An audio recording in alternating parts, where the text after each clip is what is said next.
Hello guys and gals, me Mutahar, and ladies and gentlemen, you know I'm always here whenever there's a big YouTube kerfuffle on the internet, because quite honestly it interests the ever-loving crap out of me.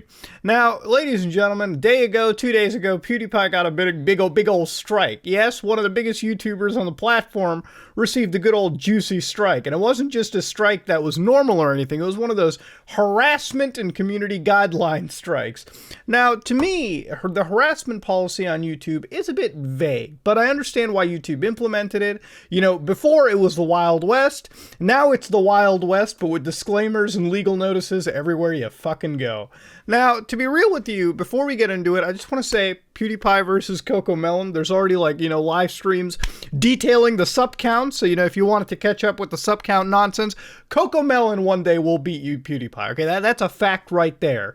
Now, before we continue, I think it's fair for the audience to know what the fuck CocoMelon actually is.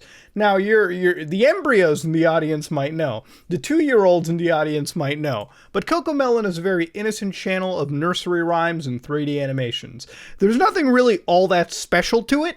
You know, it is what it is. You know, if you think this is some Elsa Gate, you know, some really cringe shit in the background, no, it's not. It's literally harmless kid content. This is this type of stuff that autoplays on YouTube Kids.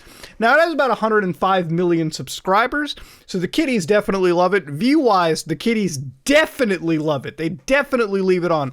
Bro, I'm telling you, if you wanted to succeed on YouTube, number one rule, okay? Make playdates and pizza fucking songs. That's the only way you win. There's no if, and, or but. Kid content wins no matter what. That's how YouTube Mafia fucking works.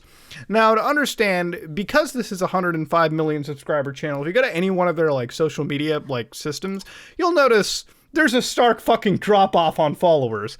That's because embryos don't have fucking Instagram accounts, okay? They're well under the age range for it. But CocoMelon isn't just one YouTuber making this kind of content. No. It's an entire fucking organization. You know, an entire group of people sit around and produce this content and make a shit ton of cash out of it. That's pretty much how it works, okay? CocoMelon is a brand. It's not just a lifestyle. It's not just whatever. It's the clunge that YouTube kids stick onto, okay? This is where the whole fucking shebang is. This is how it works. Now, anyways, a while back, a couple days ago, PewDiePie made a diss track, all right, about CocoMelon. I guess he has like a rivalry with this CocoMelon nonsense, and the reality of it is, I wanted to watch this video, but I didn't watch it because I was in the hospital recovering, and as you can tell, hospitals don't exactly have the most charitable fucking Wi-Fi in the world. You watch a video on hospital Wi-Fi, John Wick comes to your room and fucking sends you right to God. How dare you use that bandwidth the way that the hospital didn't fucking intend? So I decided, you know what? Maybe I'm gonna come home, I'm gonna watch this video, I'm gonna have a good old time, good old shebang. Never really happened, okay? Because YouTube striked the video down, and I couldn't exactly get into it. Now, YouTube's systems and guidelines were a bit vague, but in this rare case, they were very, very keen to explain this to every single fucking person on Twitter that asked. And one of them they clarified in nice little highlighter, we'll just cover it, is child safety on YouTube. Update: content that targets young minors and families but contains sexual themes, violence, obscene, and other mature themes not suitable for young audience is not allowed on YouTube. Remember that Elsa Gate shit? Remember when they had all the Spider-Man, Joker, Elsa from Frozen, and pregnancy pranks? Yeah, that's what they're talking about, okay? They don't want kids clicking on a Spider-Man video and seeing him gangbang fucking Batman and Daredevil in the same scene, okay? They don't want that kind of content on YouTube. And it's very understandable why. It was a pretty big epidemic. There was a lot of fucking places that covered it. Elsa Gate wasn't exactly the smallest thing under the fucking shed. There are still researchers who are trying to find obscene fucking Spider-Man Elsa gangbangs on YouTube. That is a fact, okay? That's how it works.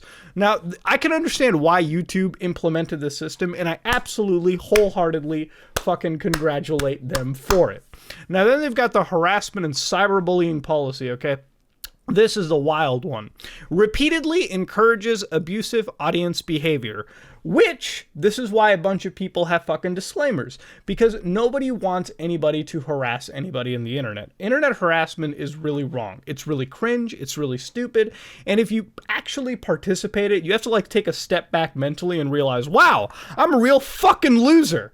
And that's pretty much how it works. So when you have this entire system, this is why you see a million fucking disclaimers, because yes, people want to make videos on subjects and people that they want to discuss, but they also don't want to lead targeted harassment campaigns. That's why you have all these disclaimers. And I assume PewDiePie's video had none of that shit. Had nothing of the sort. So basically the entire concept was he makes a video on CocoMelon, doesn't tell people, hey, stop harassing them, this is just a parody diss track, and bam, the audience goes to CocoMelon, and if you want to look at some form of fucking evidence, click on any of their videos, bam, look at those like to dislike ratios. God damn. Now I have no idea if this was on the time of when he made the diss track, but like that's what YouTube's fucking talking about, I guess. Creates content that harms the YouTube community by persistently inciting hostility between creators for personal financial gain. Well, I guess there is a lot of financial gain in terms of getting a shit ton of views on YouTube. So that bullet point right fucking there, yeah, I guess you're not wrong right there. I guess you're not out there. Now, people were very quick to point out this one bullet point. Scripted performance. This isn't the exceptions, by the way. The exceptions.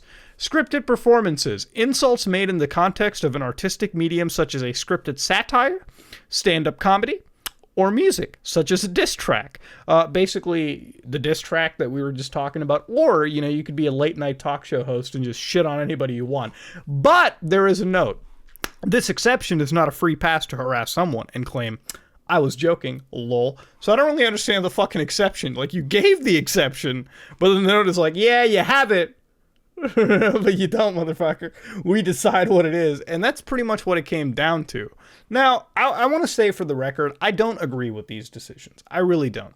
You know, at the end of the day, I doubt that CocoMelon gave a fucking shit. I doubt that CocoMelon even knew that a diss track was released. I think CocoMelon was busy making more nursery rhymes and all that other nonsense. I think CocoMelon grinds like a motherfucker, okay? This is like the cartel of YouTube kids that keeps on running. I doubt they fucking cared. And the reality of it is, for all of us, it was just a simple, like, diss track. And I think at the end of the day, when you got people who are saying this could lead to Apocalypse 6.0, I don't think so. I really have no fucking care in the world if that was the case. I don't think it would even get to that point. And I've been on this platform for as long as a lot of other people on here. Now, in reality, with this entire nonsense, with all of this bullshit, it really does set somewhat of a bad precedent for things like, you know, comedy and satire and things of that nature. Because, you know, this isn't like a creator-to-creator harassment. This is like creator-to-big corporation harassment. And I guess the concept that YouTube is pushing is it is harassment in general, which, again, I'd have to watch. I really wish I could have watched the entire music video in its entirety from PewDiePie to really base that decision. But in all reality, I thought this was just a harmless little diss track between two organizations, and that's pretty much what it came down to. I personally believe PewDiePie's other diss tracks were a little more offensive. I think the T-Series one might have been a bit more offensive, but again, that's because I'm just fucking Indian, so maybe I'm like burnt a little harder, but But in reality, the concept of this diss track, the concept of all of it, and YouTube's reaction for it is a little bit knee-jerk in my opinion. But YouTube was very, very clear.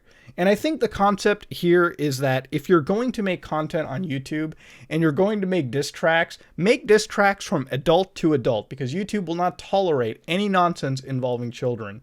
And I think a lot of that has to do with things like COPA and all the lawsuits that YouTube has been involved with and all this ElsaGate nonsense. Kids are like completely off limit on YouTube, okay? This is like, YouTube is doing whatever they can to separate the age ranges, right? Like, you cannot make content on children and vice versa.